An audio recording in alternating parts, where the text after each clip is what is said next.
everyone. My name is Fazela, and I am actually in Toronto. And I want to speak to you today about partnerships.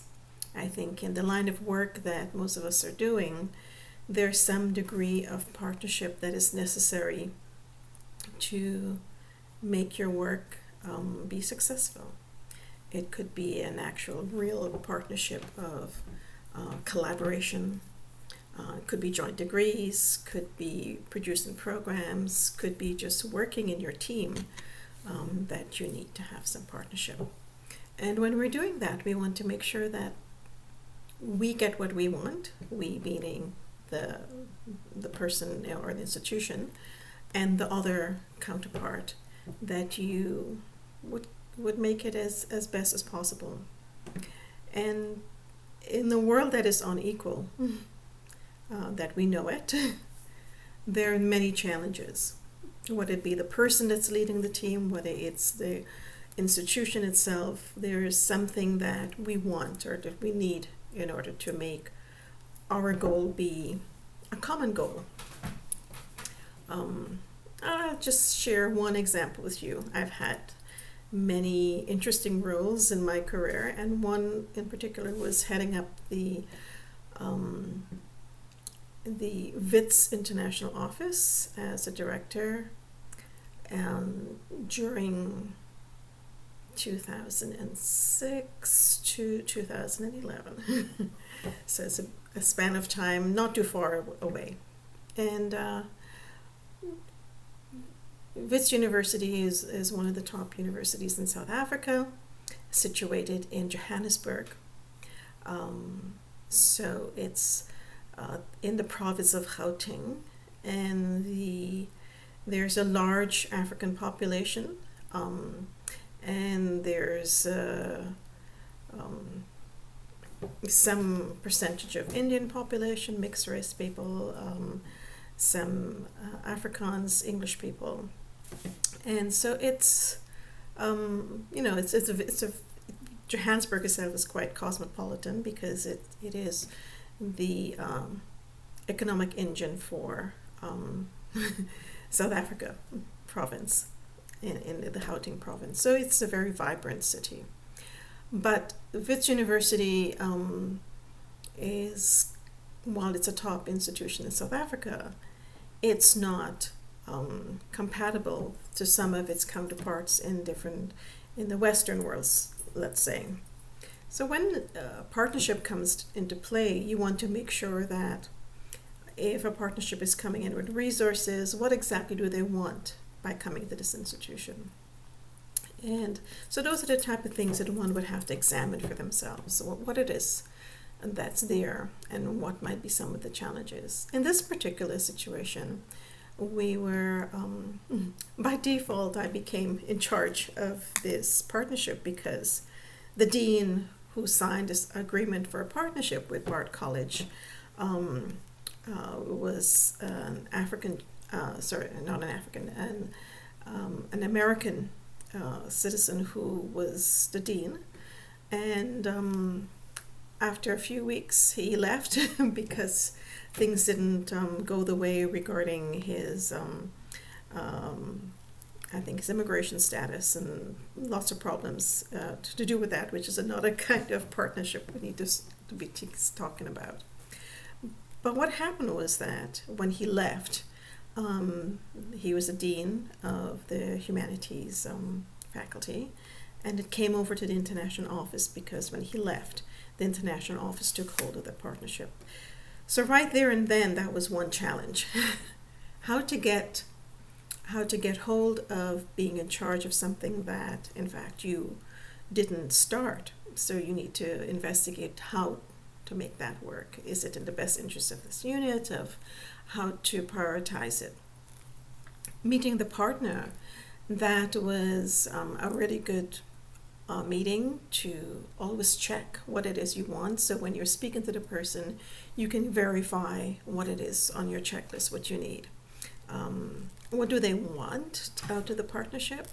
So very often partnerships coming from other institutions have their interest at heart. what it is building their capacity, building their reputation of working with other institutions, and what is the why for them, and to figure out if the why fits in with yours is one of the things. Initially, their partnership was to bring study abroad program and have it housed in our institution. And initially it wasn't really to build a program together, but was to make sure that it happened in South Africa, make sure it happened on campus, and make sure all the security things that everybody wants for their students coming to there.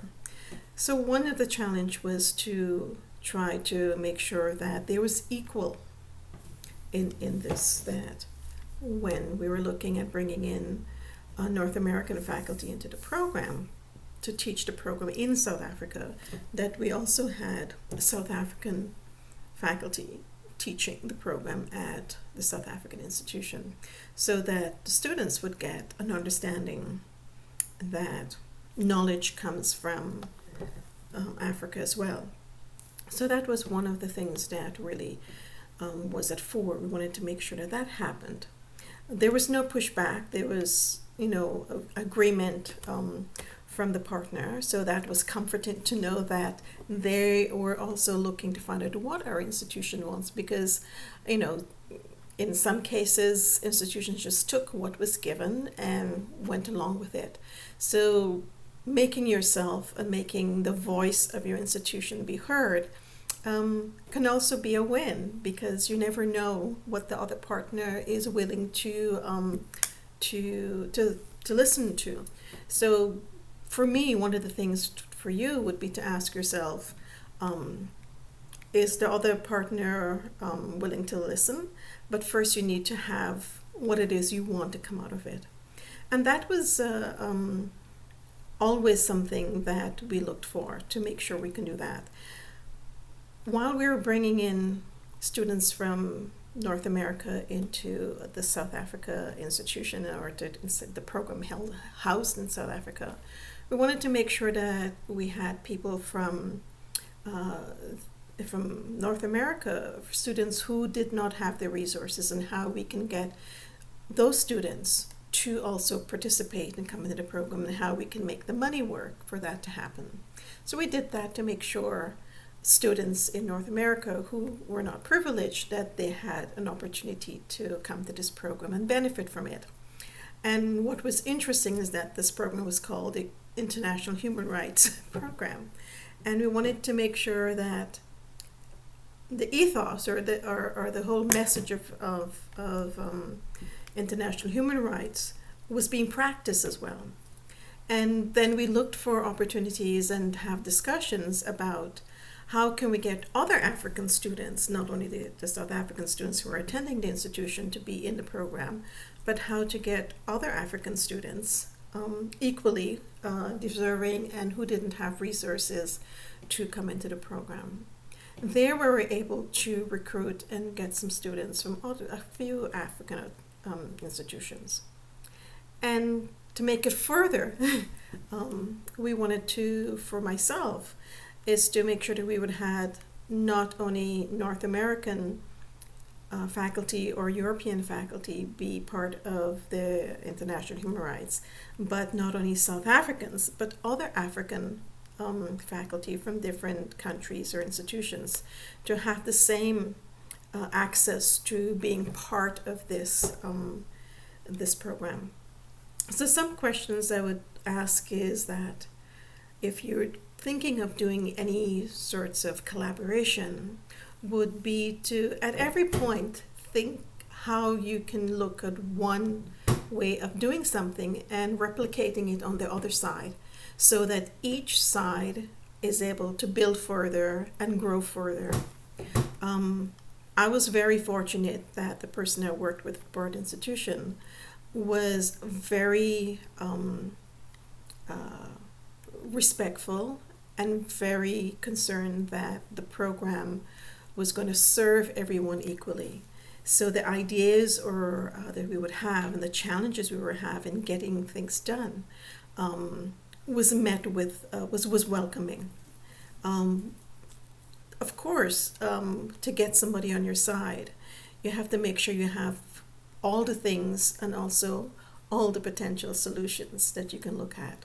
So that would be my word for you, is to think about how can you make your partnership work a little better, and what could be some of the solutions you'd want to explore with your potential partner.